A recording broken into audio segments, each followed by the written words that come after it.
because of the pain point of hiring. And you're like, oh, I can't stand this. And you know what?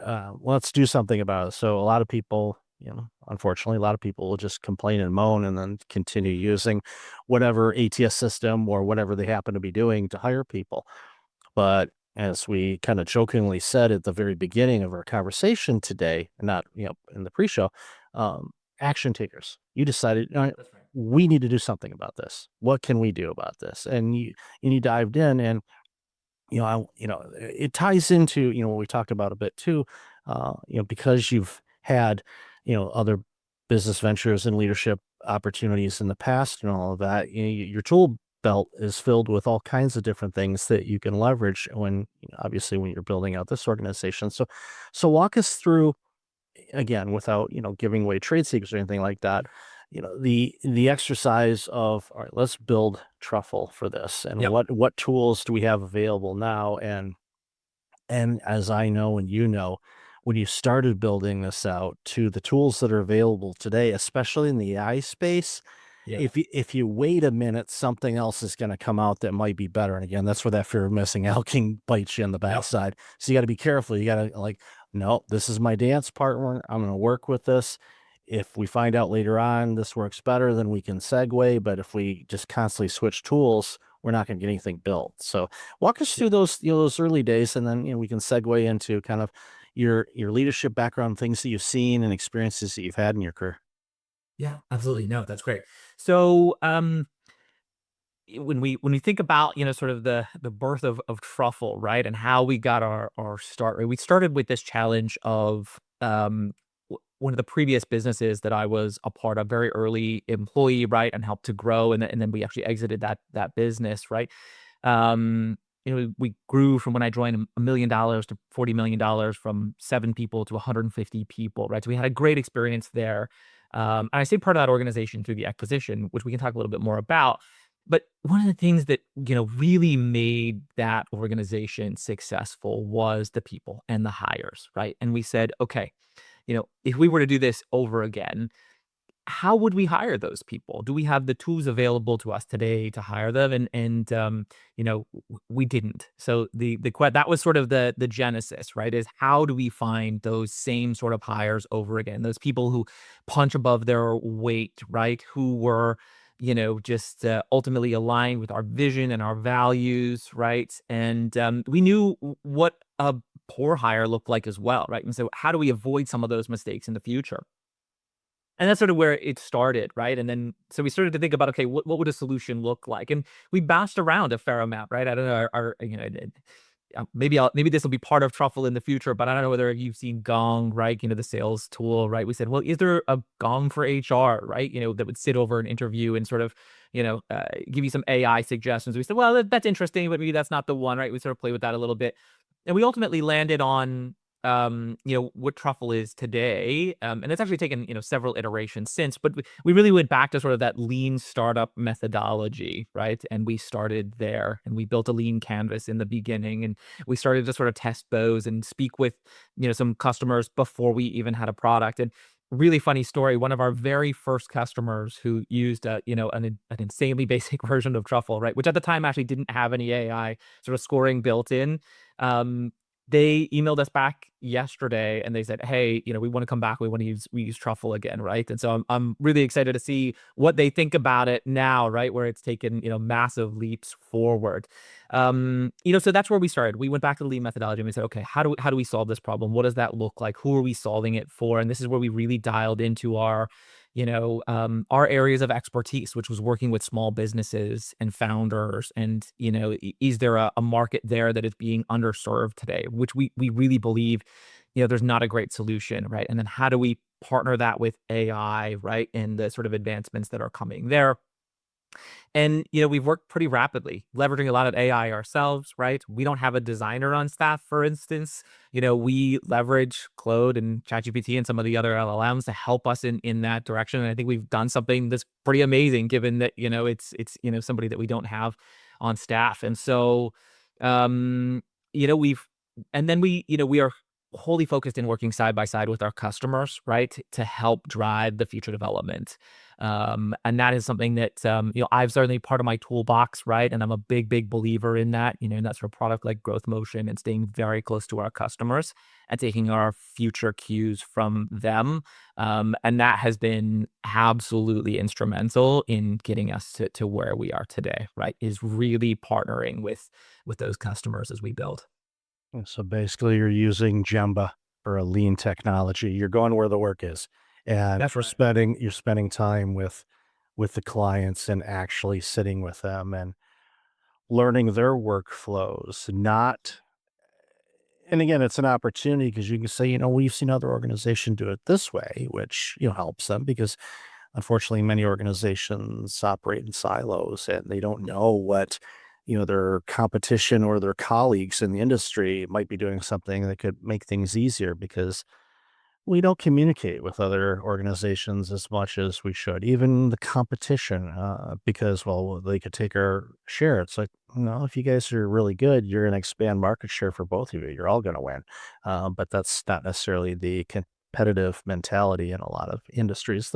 The smart ones do. Your organization obviously is one of them. So you like, let's see what this is. It's strengthening the product, and congratulations on getting that original client back. Yeah, they're going to be blown away by the difference of it. It's like, okay, you're going from, to date myself here, a DOS-based computer, and now you're using the latest technology and browsers and tabs, and they're going to be like, what? Yeah, hopefully we're gonna blow them away here, right? That's the goal. I sense you will, especially, well, you already, they're already sold on you. I mean, you could say, well, we still got those old packages. We'll just give them that one. They're happy enough with that, but no, Yeah. blow them out the door to make sure that they never consider leaving again. We all make mistakes. I get it, but Yeah. no, and again, you guys grew as a business, and they realized, wow, Yeah. the grass isn't always greener. Well, it is greener because it's over a septic tank sometimes. So you got to watch out for that. But yeah, so it's, and before we go, I want to talk about, scaling businesses and then of course, you said you've been part of exits and all of that stuff. I've had a lot of people on the show that have gone through that exercise, sometimes more than once. It's kind of like what's the analogy I want to use here?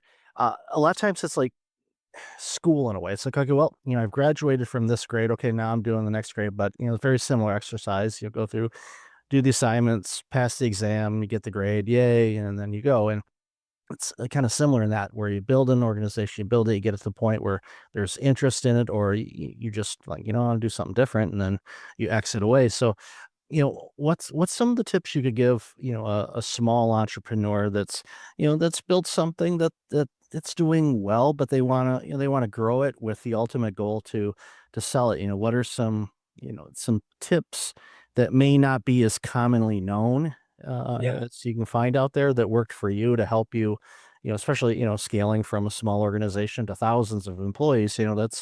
that's not easily done, and a small percentage of businesses get to do that. So there's something in that sauce that was working well. But Yeah. so what's some of the tips you could share with the audience on that? Yeah, I would say there's sort of two probably key things I would say that really contributed to scaling and growth, right? One was when we were about 50 people, we got to the point where I think that's somewhere between 30 and 50 people, things really start to change, right? You become less connected to everybody, right? Up until that point, I was personally interviewing everyone we hired, right? And I think I did for quite a while longer. And at the very least, I had an intro call with everyone up until we were about 200 people, right?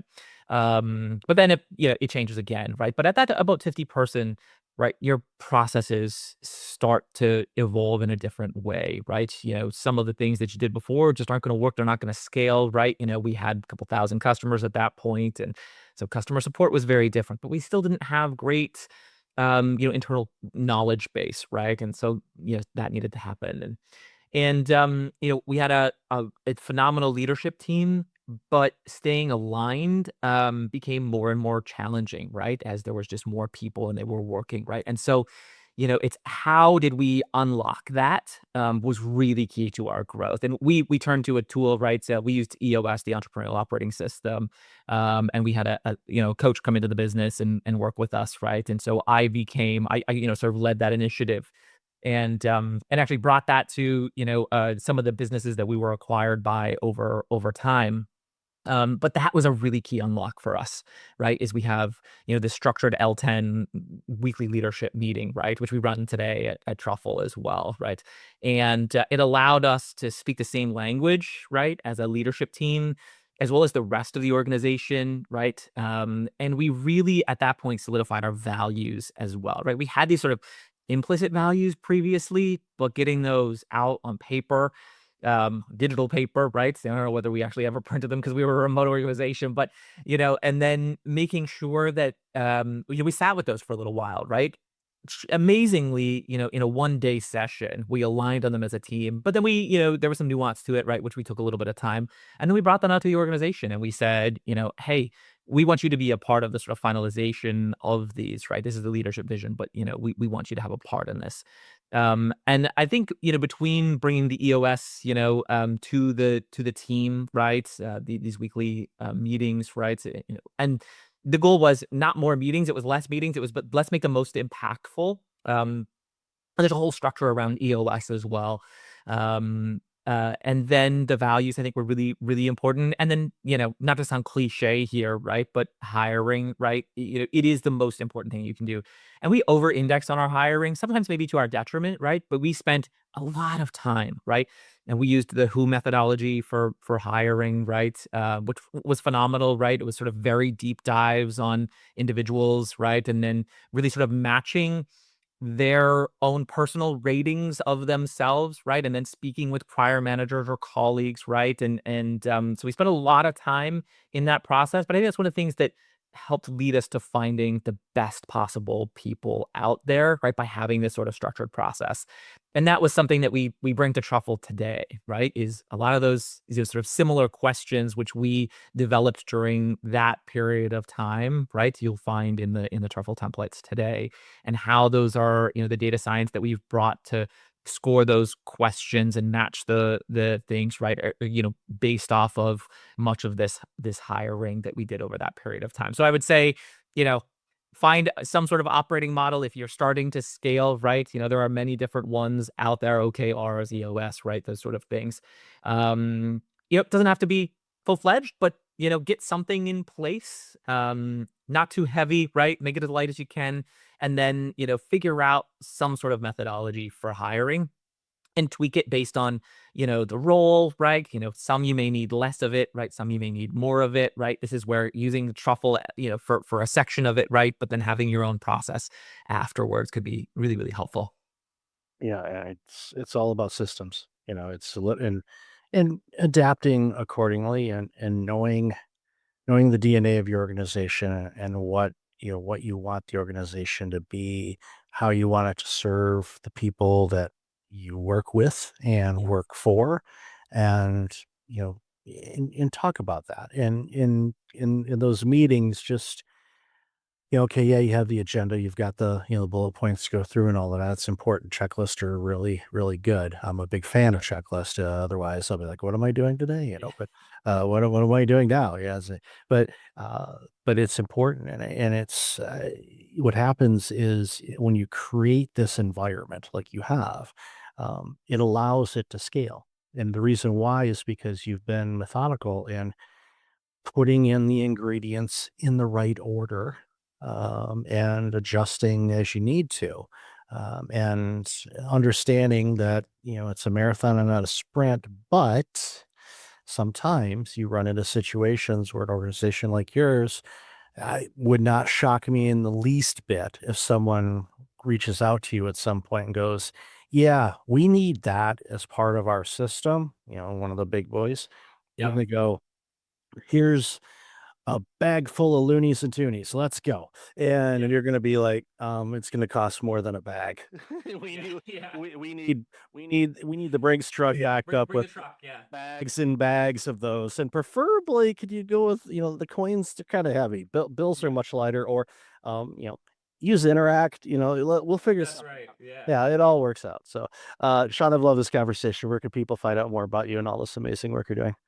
Yeah, absolutely. So hiretruffle.com will take you there, right? Lots of information there on how Truffle works, right? As well as a trial to get signed up for. Awesome. I'll definitely have that in the show notes. So again, Sean, thank you so much for this and all the work you're doing and sharing all the knowledge you shared today. Yeah, really great chatting with you. Thanks for listening to the Breakfast Leadership Show, part of the Breakfast Leadership Network. Visit breakfastleadership.com for tips on empowering your business and your life.